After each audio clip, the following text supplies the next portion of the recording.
જ્યારે પણ હનુમાનજીનું નામ આવે એટલે મનમાં શું આવે? એમની ગદા, પર્વત ઉઠાવવાની તાકાત કે પછી આખો સમુદ્ર લાંઘી જવાની એમની ગજબની ક્ષમતા, બરાબર ને? પણ એમની શક્તિઓ આટલેથી જ નથી અટકતી. એમની પાસે હતી 8 એવી દિવ્ય સિદ્ધિઓ અને 9 એવા અલૌકિક ખજાના જે એમને લગભગ સર્વશક્તિમાન બનાવતા હતા. તો ચાલો આજે આપણે એ જ અષ્ટસિદ્ધિ અને 9 નિધિના રહસ્યની ઊંડાણમાં ઉતરીએ.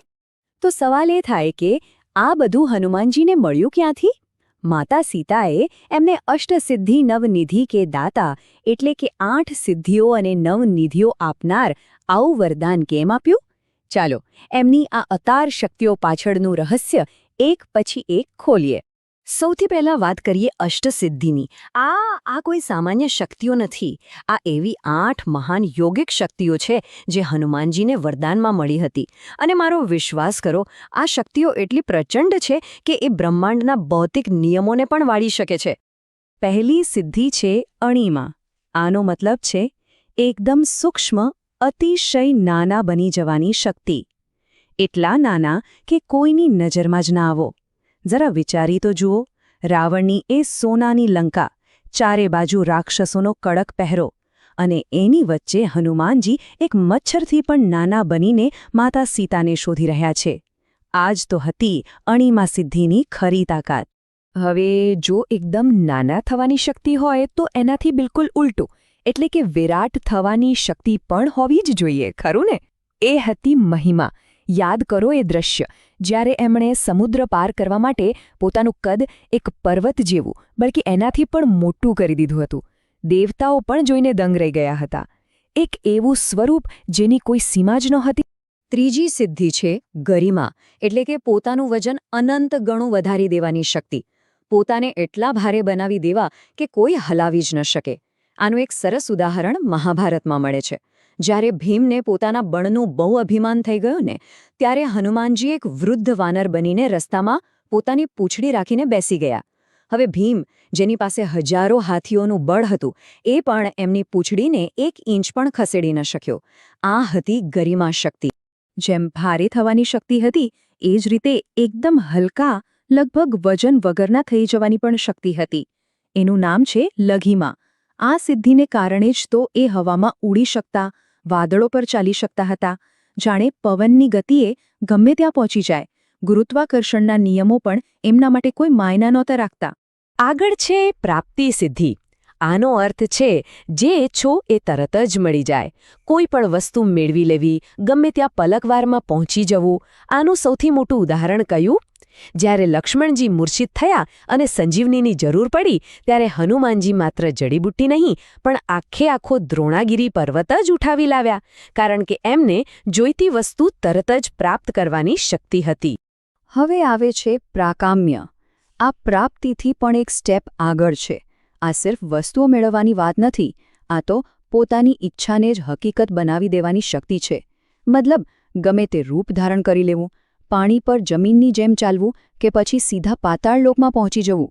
જે પણ એ મનમાં વિચારે એ શક્ય બની જતું. સાતમી સિદ્ધિ છે ઈશિત્વ. આનો સીધો અર્થ થાય છે ઈશ્વરત્વ અથવા તો સ્વામિત્વ. આ સિદ્ધિથી એમને પંચમહાભૂતો એટલે કે પૃથ્વી, જળ, અગ્નિ, વાયુ અને આકાશ પર સંપૂર્ણ નિયંત્રણ મળી ગયું હતું.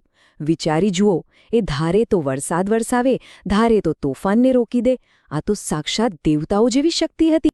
અને હવે 8મી અને છેલ્લી સિદ્ધિ વશિત્વ. આનો મતલબ છે કોઈને પણ પોતાના વશમાં કરી લેવાની શક્તિ. પણ આનો સાચો ઉપયોગ એમણે ક્યાં કર્યો ખબર છે? બહારના દુશ્મનો પર તો કર્યો જ, પણ સૌથી મોટો વિજય એમણે પોતાના આંતરિક શત્રુઓ પર મેળવ્યો. ક્રોધ, મોહ, માયા, આ બધા પર કાબૂ મેળવીને એ હંમેશા શાંત અને સ્થિર રહી શક્યા. એમણે ખરા અર્થમાં પોતાની જાતને જીતી લીધી હતી. તો આ તો થઈ અષ્ટસિદ્ધિની વાત, 8 મહાન શક્તિઓ. પણ કહાની અહીં પૂરી નથી થતી. હનુમાનજી પાસે 9 દિવ્ય નિધિઓ પણ હતી. નિધિ એટલે કે ખજાનો. અને આ કોઈ સોના ચાંદીના ખજાના નહોતા. આ એનાથી ક્યાંય વધારે હતા. પહેલી નિધિ છે મહાપદ્મ, એટલે કે મહાન કમળ, જે પેઢીઓ સુધી ચાલે એવી સંપત્તિ અને આધ્યાત્મિક શુદ્ધતાનું પ્રતીક છે. બીજી છે પદ્મનિધિ, જે સત્કર્મો, દાન પુણ્યથી મેળવેલી સંપત્તિને દર્શાવે છે. ત્રીજી શંખનિધિ. આ કીર્તિ, વિજય અને ક્યારેય ન ખૂટે એવા સૌભાગ્યનું પ્રતીક છે. ચોથી છે મકરનિધિ, જે નિર્ભયતા અને શક્તિ આપે છે, ખાસ કરીને જળ તત્વ પર આધિપત્ય. પછી આવે છે કચ્છપ નિધિ, જે કાચબાની જેમ જીવનમાં સ્થિરતા, ધૈર્ય અને સંપત્તિને ટકાવી રાખવાની શક્તિ આપે છે. છઠ્ઠી નિધિ છે મુકુંદ. આ કલા, સંગીત અને સંસ્કૃતિનો ખજાનો છે, જે જીવનને સુંદર બનાવે છે. સાતમી કુંદ નિધિ. આ વ્યાપાર વાણિજ્ય અને જીવનમાં નવી તકોના દરવાજા ખોલનારી નિધિ છે. આઠમી છે નીલ નિધિ, એટલે કે નીલમ. આ રત્નો અને તમામ ભૌતિક સુખ સુવિધાઓનો ભંડાર છે. અને નવમી અને સૌથી રહસ્યમય નિધિ છે ખર્વ.